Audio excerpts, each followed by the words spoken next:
Charles Cullen, the Angel of Death, Charles Cullen. A name whispered in hospital corridors and remembered as one of the most chilling figures in medical history. A man who hid behind the image of a caregiver while silently delivering death through an IV drip.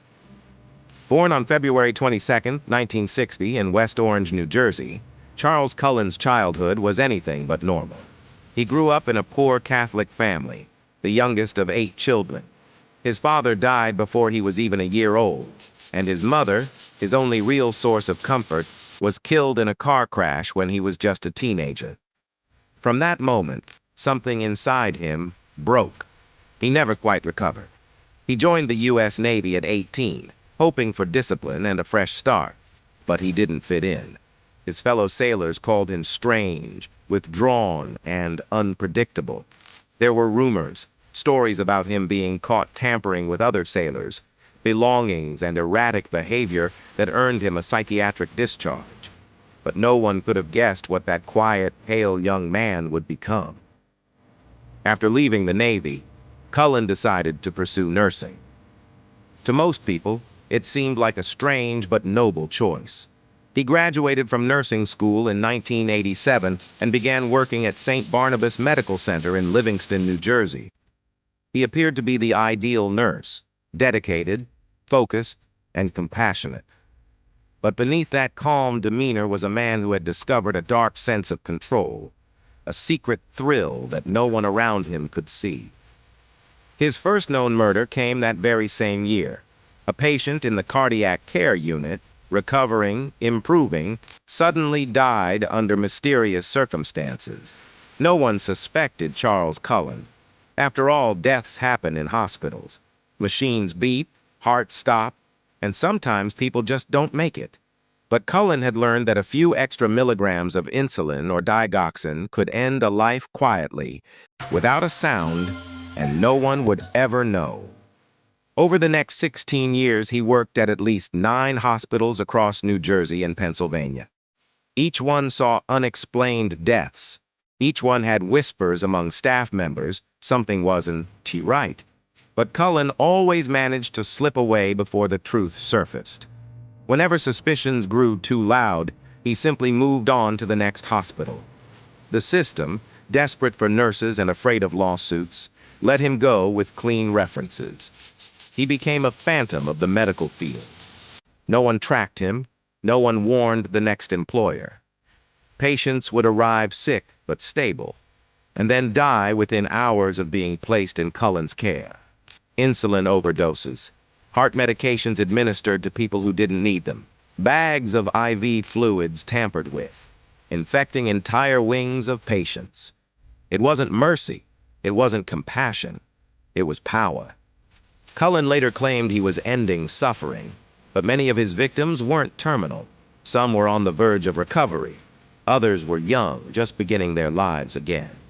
His crimes weren't acts of mercy. They were acts of domination, of quiet, cold control over who lived and who died.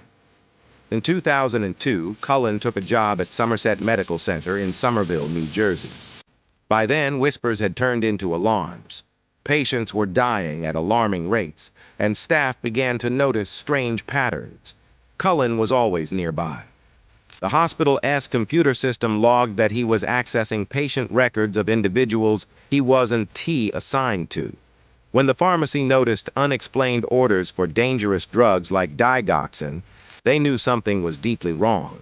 But even then, administrators hesitated. Hospitals rarely accused their own staff of murder. It wasn't until the death of a 68-year-old priest named Father Gall, who was recovering and expected to go home soon, that the truth finally broke open. Investigators connected the dots, Cullen's history, his movements, and the deadly pattern that followed him from state to state. In December 2003, police arrested Charles Cullen after an intense investigation. Faced with mounting evidence, he confessed to killing at least 40 patients, but experts believe the real number could be over 400, making him one of the most prolific serial killers in modern history. When asked why he did it, his answers were vague. He said he wanted to end suffering. But the reality was far more disturbing. He was addicted to death itself. During his sentencing, the courtroom filled with the families of his victims. Some cried, some screamed, others sat in silence. Cullen showed little emotion. He simply stared ahead, hands cuffed, as the list of names was read aloud. Name after name, life after life. Dozens of innocent people who had gone to hospitals seeking help, only to meet the angel of death. In 2006, Charles Cullen was sentenced to 11 consecutive life sentences. He'll never see freedom again. He spends his days inside a New Jersey state prison, a man who once held the power of life and death in his hands, now completely powerless. The story of Charles Cullen isn't just about one man's evil. It's about how the systems meant to protect us can fail. Hospitals ignored red flags. Administrators protected reputations over truth. And a killer was allowed to keep working in plain sight for nearly 2 decades. He wasn't a shadowy figure hiding in alleys or stalking his victims in the dark. He wore scrubs, he smiled, he held their hands, and in the end, he decided when their hearts would stop.